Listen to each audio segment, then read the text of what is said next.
और ये खबर बीकानेर से, हनुमानगढ़ फायरिंग केस में बड़ा अपडेट। व्यापारी इंद्र हिसारिया की दुकान पर फायरिंग मामला, तीनों बदमाशों तक पुलिस पहुंच गई है। 2 आरोपियों को बीकानेर से हिरासत में ले लिया गया है, 1 आरोपी को जयपुर से हिरासत में लिया गया है। हनुमानगढ़ पुलिस आज पूरे मामले का खुलासा करेगी।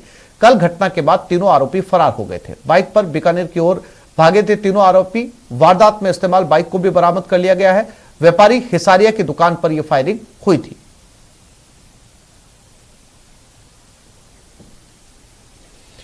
तो कल एक व्यापारी की दुकान पर हुई फायरिंग के मामले में पुलिस ने तीनों आरोपियों को पकड़ लिया है। 2 को बीकानेर से पकड़ा, 1 को जयपुर से।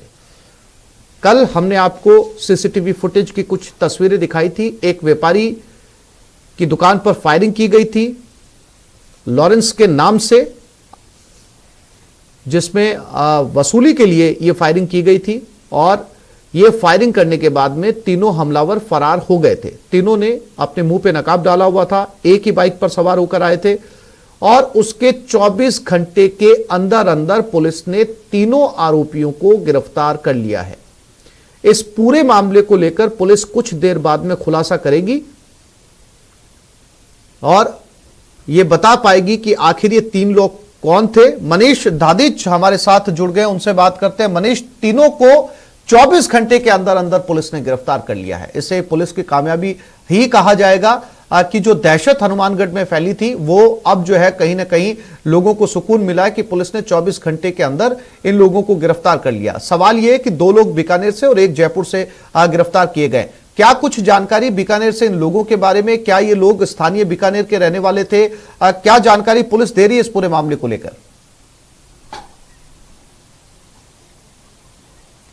केवल तो बताना चाहूँगा कि जिस तरह से पुलिस ने 24 घंटे के भीतर हनुमानगढ़ में जिस व्यापारी पर फायरिंग की घटना हुई थी उनको हिरासत में ले लिया, पकड़ लिया है, ये निश्चित तौर पर पुलिस की कामयाबी है, बड़ी कामयाबी है। लेकिन वहीं पर जो बीकानेर रेंज है ये भी निश्चित तौर पर एक तरह से सुरक्षित पनाहगाह बनता जा रहा है अपराधियों के लिए। अपराधी जितने भी गैंगस्टर्स हैं आपस में किसी भी घटना को अंजाम देने के बाद में बीकानेर रेंज में आकर के वो पनाह ले लेते हैं, कहीं ना कहीं सुरक्षित महफूज कर लेते हैं खुद को। लेकिन जिस तरह से हनुमानगढ़ में जो फायरिंग हुई थी उसके 3 आरोपियों को पकड़ा गया है, जिनमें से 2 बीकानेर के बताए जा रहे हैं, जिनमें से लूणकरणसर थाना क्षेत्र के संसार देसर से एक आरोपी है, उसका नाम जाकिर खान बताया जा रहा है, उसको गिरफ्तार किया गया है। वहीं पर जो दूसरा आरोपी है वो बज्जू थाना क्षेत्र के रणजीतपुरा का निवासी बताया जा रहा है। और जो तीसरा आरोपी है उसको जयपुर से पकड़ने की सूचना मिली है। लेकिन अभी तक जो एक छत्तीसगढ़ से जिसको कल शाम को दस्तयाब कर लिया गया था, आरोपी को पकड़ा गया था, उसके बारे में ही जानकारी आई है। वहीं पर पुलिस अधिकारियों की ओर से भी जिस आदमी को बज्जू थाना क्षेत्र से पकड़ा उसके बारे में कोई डिटेल जो है पुलिस की ओर से नहीं दी गई है। लेकिन निश्चित तौर पर जो हनुमानगढ़ जो जिला पुलिस है इस मामले को लेकर के खुलासा करेगी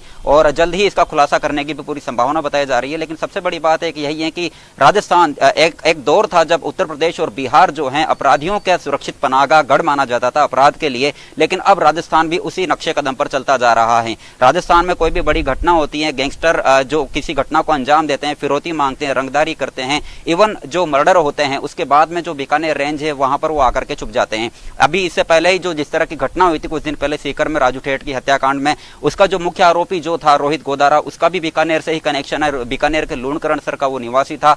तो निश्चित तौर पर जिस तरह से हनुमानगढ़ में इस घटना को अंजाम दिया गया, फायरिंग की घटना को, उसकी जो आरोपी हैं उनका भी कनेक्शन कहीं ना कहीं लॉरेंस जो ग्रुप है उससे बताया गया था। लेकिन जो फिलहाल पुलिस है इसने 24 घंटे में ही इन आरोपियों को पकड़ने में कामयाबी हासिल की है और इनसे जो पूछताछ की जाएगी उसके बाद में खुलासा हो पाएगा कि आखिर में इन्होंने जो फायरिंग की है वो व्यापारी पर किस वजह से की गई थी। कोई आपसी रंजिश थी, रंगदारी मांगने का मामला था, फिरौती मांगने की कोई वजह थी, या फिर किसी गैंग से इनके भी संपर्क है, जिस तरह से लॉरेंस ग्रुप से इनका संपर्क बताया जा रहा है। निश्चित तौर पर यह पुलिस की पूछताछ में पड़ताल में ही सामने आ पाएगा। लेकिन सबसे बड़ी बात यही है कि जो एक सुरक्षित पनाहगाह जो बीकानेर रेंज बनता जा रहा है, यहाँ पर रेंज जो बीकानेर रेंज है आईजी है ओम प्रकाश, उनकी तरफ से लगातार कोशिशें भी की जाती हैं। पुलिस अधिकारियों को भी निर्देशित किया गया है कि किसी भी तरह की इस तरह की घटनाएं नहीं होनी चाहिए, सर्च ऑपरेशन किया जाए, लगातार गश्त है वो की जाए और जो पुलिस का खुफिया तंत्र है उसको मजबूत किया जाए। लेकिन कहीं ना कहीं पर जो खामियां हैं वो जिला पुलिस स्तर पर भी देखने को मिल जाती है। अगर मैं बात करूं बीकानेर शहर की ही, तो यहाँ पर भी